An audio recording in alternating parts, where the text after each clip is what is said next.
दोस्तों जय माता दी।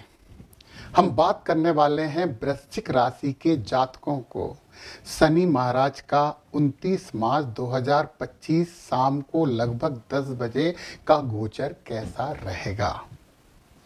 तो पहली जानकारी तो यह है कि शनि की ढैया से आपको मुक्ति मिल जाएगी, क्योंकि शनि आपके चौथे भाव से निकल के 5वें भाव में जा रहे हैं।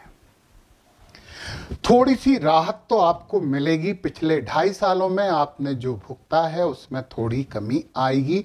ध्यान दें, थोड़ी कमी आएगी। तो पॉजिटिविटी है, सकारात्मकता है कि कुछ तो अच्छा होगा। वो कहते हैं कि ढैया के बाद जब शनि महाराज गोचर करते हैं अगले घर में, तो उसे पनौती कहा जाता है। झूठ है ये बात, पनौती कहने दो, परंतु आपको ऐसी कोई पनौती ज्यादा नहीं है। आपको तो थोड़ा फायदा जरूर होगा।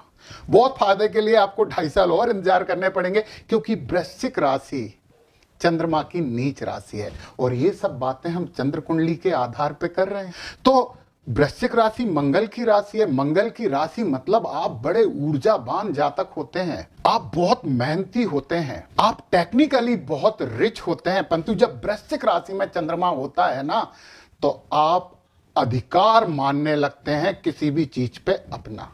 आप प्रेम प्यार स्नेह सब में अधिकार का प्रयोग करने लगते हैं कि पत्नी से भी पति से भी कि ये प्रेम मेरा हक है। दोस्तों जब हक की बात होने लगती है ना, तो संबंधों में उतार आने लगता है, समस्याएं उत्पन्न हो जाती हैं। तो पहली रेमेडी आपके लिए ये है कि आप इस हक की बात अपने दिमाग से निकालें। यदि आपको दूसरा सम्मान दे रहा है तो ये उसकी विशेषता है, इसके कारण आप नहीं है। ये बात अपने दिमाग में नहीं आने दें कि आपके कारण वो आपका सम्मान कर रहा है, उसके कारण वो आपका सम्मान कर रहा है। उस सम्मान को विनम्रता से ग्रहण करें। तो मैं आपको बताता हूं कि आपका जीवन सुख में होने से कोई नहीं रोक सकता। अब जब शनि महाराज 5वें भाव में आते हैं, बुद्धि का भाव है, विद्या का भाव है और संतान का भाव है। विद्या में थोड़ी सी रुकावट, बुद्धि आपकी अलग कैसी भी चलेगी।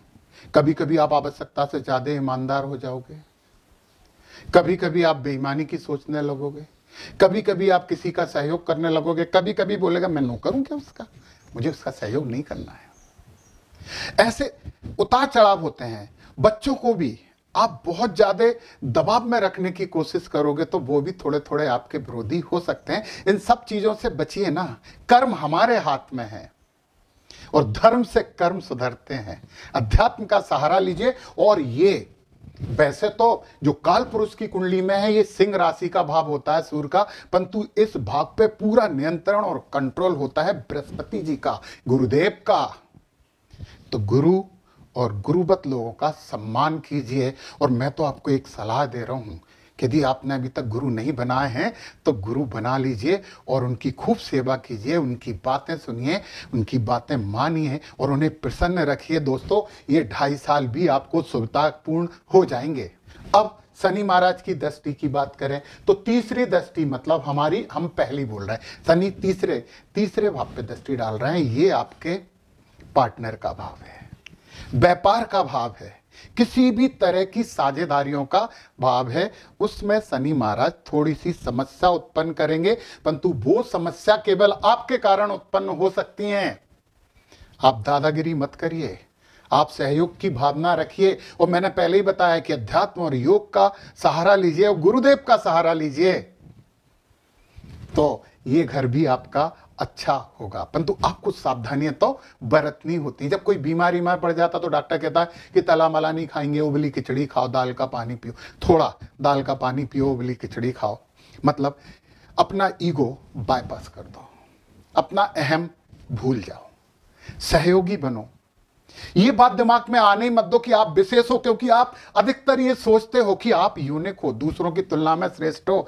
ये जो श्रेष्ठता वाली चीज है ना, जो आप अपने लिए सोचते हो, वो दूसरों के लिए सोचना शुरू करो। आप देखिए ना, इतना अच्छा होगा कि आप सोच भी नहीं सकते। यहां से 7वीं दृष्टि यहां जाती है। ये हमारी दूसरी दृष्टि है। ये ज्ञान के भाव में लाभ बोलते हैं। ये दोस्तों का भाव है, सामाजिक भाव है। यदि आप अपना व्यवहार बदलोगे, कैसा व्यवहार कि आप दादागिरी वाले काम नहीं करोगे, ईगो वाली बातें नहीं करोगे, अहंकार की बातें नहीं करोगे, तो ये घर भी आपका बिल्कुल भी खराब नहीं होगा। आप दूसरी रेमेडी की तुलना में इन उपायों पर ज्यादा गौर करिए, देखिए कितना अच्छा लगेगा, कितना अच्छा होगा। फिर आप 10वीं दृष्टि की बात करें तो 7 तो ये हो गया, 8, 9, 10। ये जो तीसरी दृष्टि है, जिस 10वीं दृष्टि की बात हम कर रहे हैं, ये आपके वाणी का भाव है। तो थोड़ा सा अच्छा बोलिए, विनम्रता ले आइए, अपनी वाणी में विनम्रता जरूर ले आइए, और परिवारजनों से अच्छे से बात कीजिए, सम्मान से बात कीजिए, तो धन भी आएगा। परंतु आपको कुछ तो अपने आप में सुधार करना ही होगा, क्योंकि यहां पर शनि महाराज थोड़ा सा चैलेंज तो लेकर आए हैं, और ये चैलेंज आपके लिए है। और इन शनि महाराज से अच्छा लेना, अच्छी प्राप्ति दाता हैं, न्यायाधीश हैं, सच पे चलने वाले हैं, धीरे चलते हैं, तो सब कुछ लेना आपके अपने व्यवहार पर निर्भर करेगा। फिर भी कुछ विशेष उपाय और वास्तु उपाय मैं आपको बताता हूं। शनिवार को गरीबों का भोजन कराएं विनम्रता के साथ, रिक्वेस्ट कर करके परसें खुद ही पर परोसें उन्हें कि एक और ले लीजिए, एक और ले लीजिए, ऐसे करके शनि यंत्र आप घर में स्थापित कर सकते हैं। फिर वास्तु उपाय, घर के ईशान कोण उत्तर पूर्व को साफ रखें। ये तो वैसे भी देव स्थान होता है, देवताओं का वास होता है हमारे घर में। यदि मंदिर नहीं है तो कलश रख दें, कलश नहीं है तो तुलसी जी का पौधा लगा दें, और फिर काले घोड़े की नाल दरवाजे पर लगाएं। ये नाल मिल जाती है, परंतु इसमें थोड़ी सी दिक्कत है कि सही में ही काले घोड़े की है कि कहीं की भी है। फिर भी आपकी किस्मत है, कहीं मिलती है तो ले आइए और अपने घर के दरवाजे पर जरूर लगा लीजिए। तो दोस्तों, समस्याओं में समाधान आपको ऊपर दिखने लगे और आपके ये 2.5 साल बहुत अच्छे से गुजरेंगे। जय माता दी।